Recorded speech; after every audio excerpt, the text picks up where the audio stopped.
வணக்கம் வணக்கம் வணக்கம். நான் உங்கள் கோவா தாத்தா.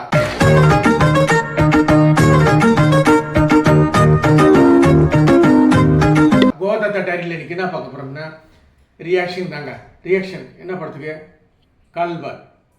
அந்த படத்தை புளிச்சோட்ட மாறன் ரிவ்யூ பண்ணியிருக்காரு. அதை தான் இன்னைக்கு நம்ம ரியாக்ஷனில் பார்க்க போகிறோம். பார்த்துட்டு வந்து அதை பற்றி பேசுவோம். என்ன சொல்லியிருக்காங்க?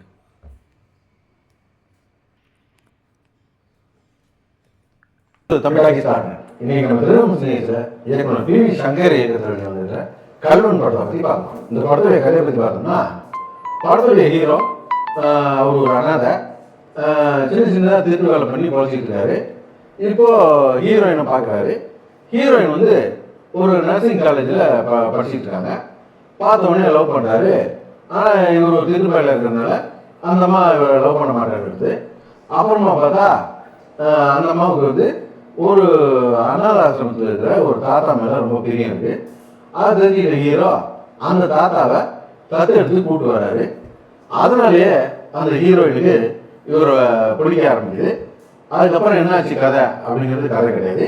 இதை தாண்டி இன்னொரு கதை இருக்குது இந்த படத்தில். அது என்ன அப்படிங்கிறது இந்த படம். படத்துடைய ஃபர்ஸ்ட் ஹாஃப் பொறுத்தளவுக்கு பார்த்தீங்கன்னா சுமாராக ஒரு 1.5 மணி நேரம் ஓடுது. இந்த 1.5 மணி நேரத்தில் என்ன கதை சொல்லியிருக்காங்க அப்படின்னு சொன்னால், ஹீரோ ஒரு திருடன். இந்த திருடன் ஒரு பொண்ணை லவ் பண்ணுறான். இந்த திருடன் ஒரு தாத்தாவை அடாப்ட் பண்ணுறான்.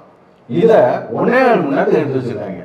டீட்டெயில் அவ்வளோ பெரிய டீட்டெயில். இவ்வளோ டீட்டெயில் தேவையா? படத்துடைய இடவேளை ஒரு ட்விஸ்ட் இருந்தது, அது கொஞ்சம் பரவாயில்ல. செகண்ட் ஹாஃபில் தான் ஓரளவுக்கு படத்தை உட்காந்து பார்க்குற மாதிரி இருந்தது. அதுக்கு காரணம் பாரதி ராஜா கேரக்டருக்கு முக்கியத்துவம் செகண்ட் ஹாஃபில் தான் இருக்குது.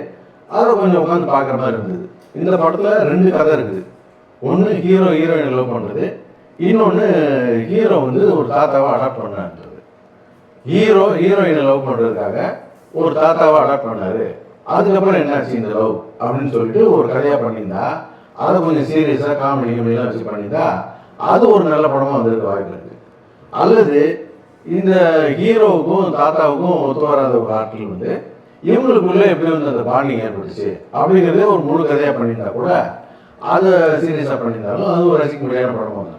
இந்த படத்தில் 2 வாய்ப்பு இருந்தோம், 2யுமே போட்டு விட்டாங்க. படம் முழுக்கவே மேம்போக்காக எடுத்து வச்சுருந்தாங்க.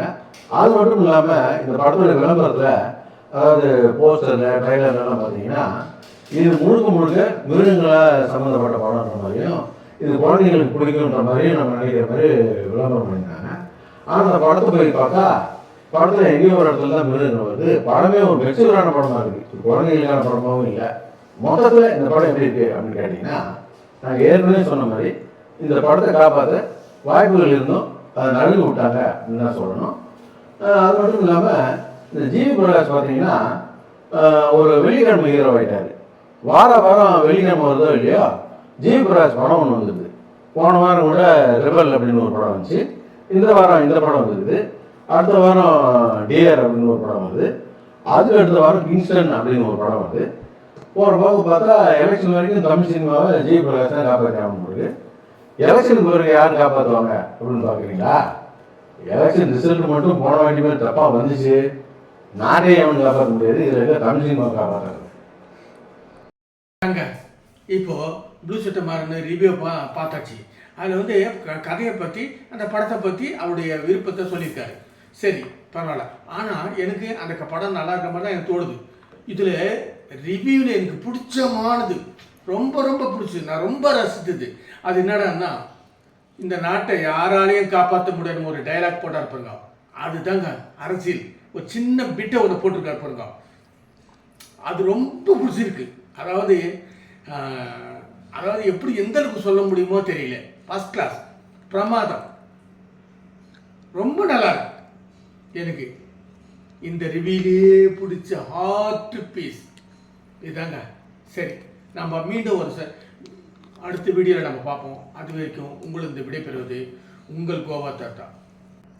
அந்த சப்ஸ்கிரைப் பட்டனும் அந்த லைக் பட்டனும் நீங்கள் தட்டி இந்த கோவா தாத்தாக்கு எப்பவும் போல் ஆதரவு தாங்க. வெல்கம்.